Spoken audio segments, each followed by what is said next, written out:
Yo, what's up, guys? TD Bapo here with G Bro number one. We are back with another episode of TD Talks. We've got some crazy um, things to talk about, especially with Final Fantasy. Spoilers already happening for the past week, and we've got some crazy cards that we've seen over the past couple of days. But without further ado, I would like to introduce to you our very special guests for our episode, which we will be interviewing today. Let us welcome our top finishers for the regional championships Malaysia, Miss Mary Amora and RJU. Woo! Hello. Hello, hello. Welcome to the stream, guys. All right. So, yo, Carlo G, welcome to the stream. Watching from Cebu. In the place to be, top of the games. All right. So, first off, how are you guys doing? A little bit of a vibe check. How was your trip to Malaysia? Starting with you, Mary. Um, it was great. Actually, I traveled to Malaysia with Denzel, so we were only two who went to Malaysia, and actually, all we wanted to do was shop. Like RC was just a side event because our main event was to shop and climb. I didn't expect I would go that far, really, in terms of the RC. All right. I also wanted to shop because I dropped out of the tournament very quickly. So thank you for that. How about you, RJ, my man? So Last time we played was at the duel for duels or yes, duel for duels. That was in like Thailand. last year in Thailand. That was Yeah. such an exciting game as well. But seeing you finishing top two at the regional champs is insane. Tell me how you feel right now. So this is my second top eight for the RC, and this Hmm. time like it felt like an ordinary Magic game where you just try to focus and win. So like my mindset that time was like, just come to think of, just think that you're playing an FNM and you wanted the promo card at the end. Oh yeah, definitely the promo cards. They do have a good amount of money to Yes, try to exactly. cover your expense trying to play this expensive game, right? So that's how we roll as Magic players. All right, so let's try to keep this as short as possible.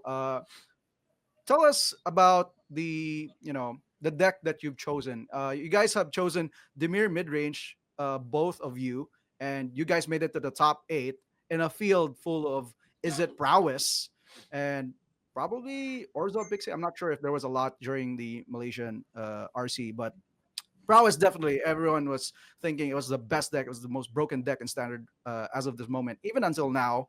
Um, Tell us through your thought process in selecting the deck and then going into the tournaments. Starting with you, Mary. Actually, it was my first time playing against Izet Prowess during the RC. Wow. So I had no expectations whatsoever. All I knew is that I have a lot of removals. I'll just hold off. I'll just, hold down the line for the first few turns. And once they run out of gas, then I would strike and win over the game. The good thing is I haven't lost to any Izet prowess throughout the Swiss. Actually, RJ was my only loss throughout the entire RC. Wow.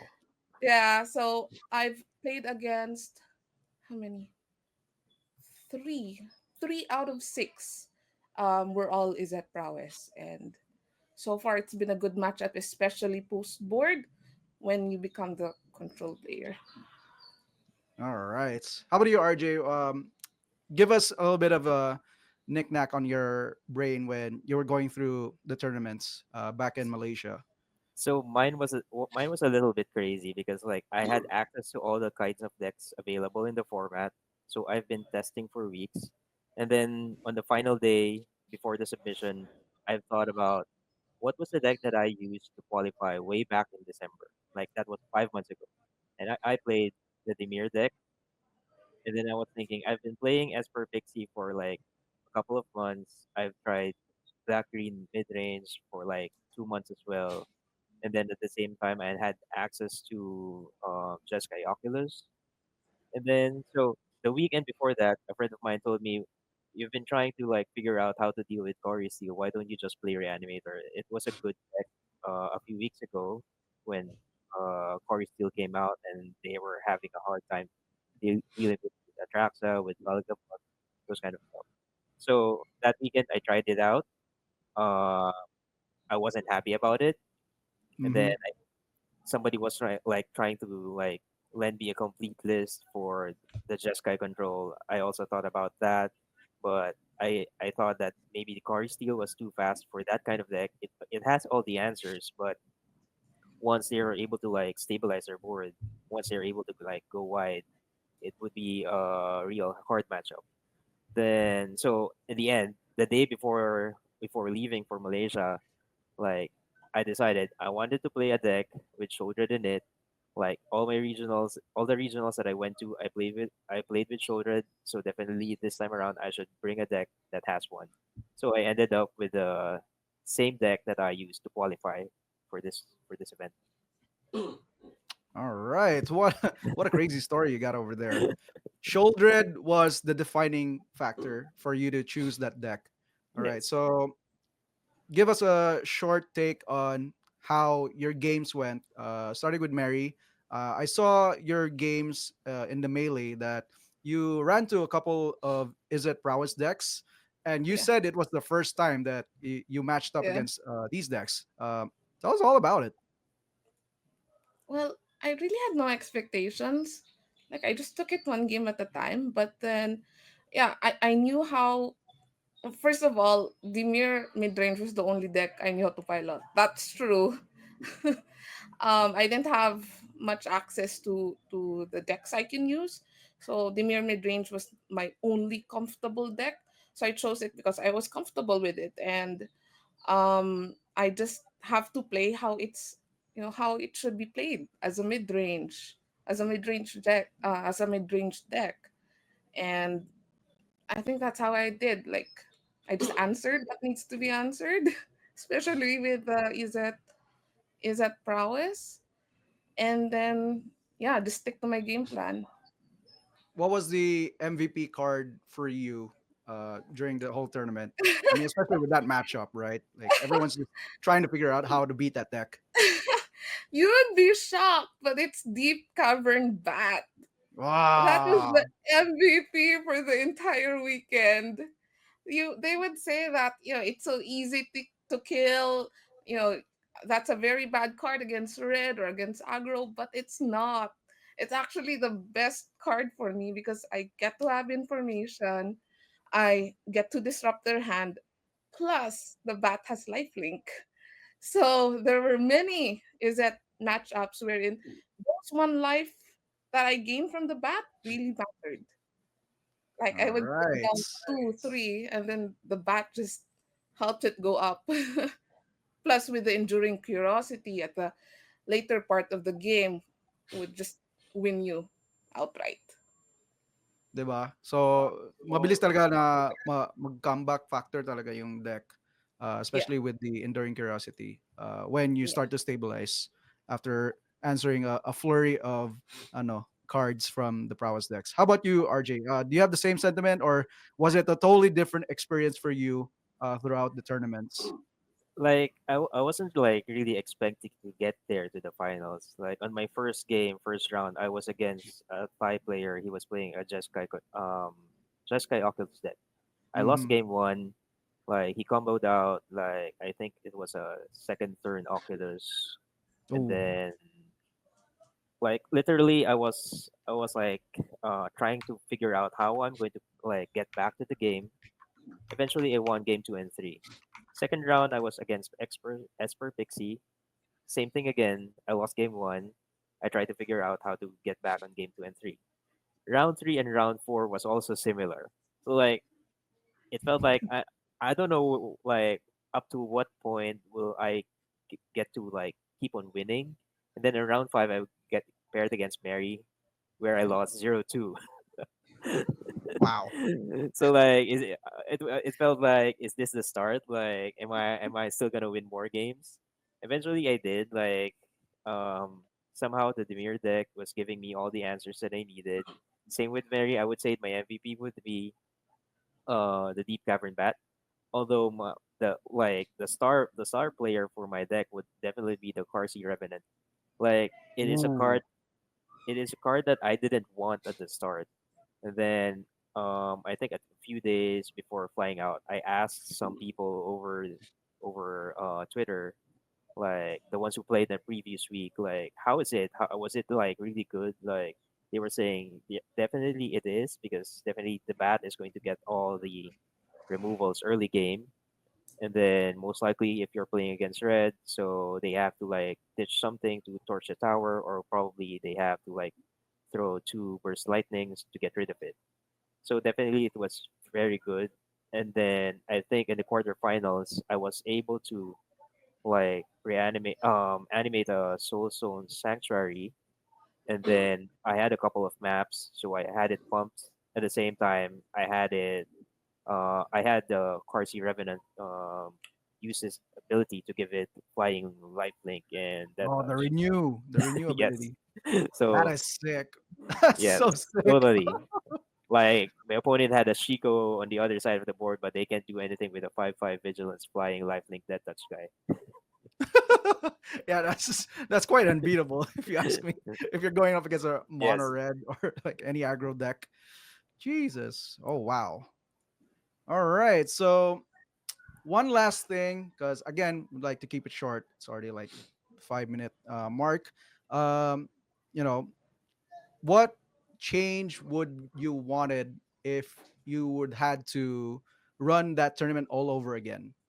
Like any change at all, whether it's the deck or how you played in general, or the preparations that you did to make it better. How about you, Mary? Well, for my entire 75, I was actually very happy. I actually wanted to put a zero duress main board. Denzel, my coach, Mm-hmm. advised me not to. She gave me vision how to finalize the deck. So I would highly recommend zero duress main board for me. Oh wow. And yeah, just I'm actually happy with my entire 75. Probably one thing throughout the RC, um, I actually felt the pressure during the semifinals against RJ. I'm not gonna lie. So I actually felt the pressure and the you know it's gonna be his comeback from him losing to me from the Swiss. So I actually did feel the pressure on that, and probably if I would have been more calm and collected, then I would have given a better shot or a better fight. All right. How about you, RJ? Anything you want to bring up to like make some improvements, whether it's the deck or the entire tournament itself, like how you played it out through? So the only thing that I would change, because I added sort of once in future in the sideboard. So I had that on my sideboard because I was thinking probably everybody would be like preparing for the matchup on Core Steel. Plus, most likely, a lot of people will be playing the main, or probably be playing Demir as well. So I had that prepared for that kind of for those kind of matchups. But apparently, I was able to play it against the Esper Pixie decks, but I guess I would have given that slot to something else to prepare against Corey Steel. Hmm. All right. It's very interesting text. Sword of Once in Future. Who would have thought, right? Like the swords in standard. Everyone was pretty hype about that in the start when we saw the cards, but didn't see a lot of play recently until now. Like people are starting to get a little bit experimental, right? With how they deck build going into these big tournaments. Uh, and there's Doc Paulo in the chat. Join the Corey Master Race. He's a big believer. I mean, I personally, even though I flopped during the event, I still think the deck is still very strong and still worth being respected moving forward. All right. Before we close out the interview, any shout outs from you guys, starting with you, Mary, your friends, your family, if you have any sponsors, if you had. Well, I'd want to give a shout out to my Cards and Climb friends, Siege, Mm. Justin, Ange, Denzel, Doc AJ, Alec, and Monty. They've been with me throughout the entire preparation from when I got my RCQ invite in Top Deck. So I got my RCQ invite in Yeah. Top Deck last January, and they were with me throughout that journey with getting the RCQ even until now. Also, of course, K Investments, K Edward, and of course, Barney, who has always pushed me. I actually didn't want to play. I really Mm. wanted to go to Malaysia and just shop, really. Um, but it would be a shame not to play because I already have the invite and it would be such a waste. So that's why I played. But I just want to thank Barney for pushing me to just go and play, even win or lose, just play. And again, Denzel, special thank you for the coach for being with me throughout the travel. She traveled with me even without an invite. So I was very thankful that she came with me and taught me about the vision of the deck, and everything turned out the way it is. But thank you guys. Thank you everyone. All right. Thank you so much as well to Denzel for giving me a lot of bruises with the rock climbing experience. Oh my god, that was the very Oh first I've ever had. yeah. Just an FYI, prior to the RC finals, we went wall climbing, bouldering Yeah, and yeah. rope climbing. So it really helped me. It's I part got of the to feel preparation. relaxed, Yeah, that was part of physically it. relaxed. I So, almost died. yeah, Jerson Lost a almost lot of died. air climbing. Jerson almost died, but he found out that he could climb also. Yeah, yeah. So, Yeah, gonna work it on my did health. help me.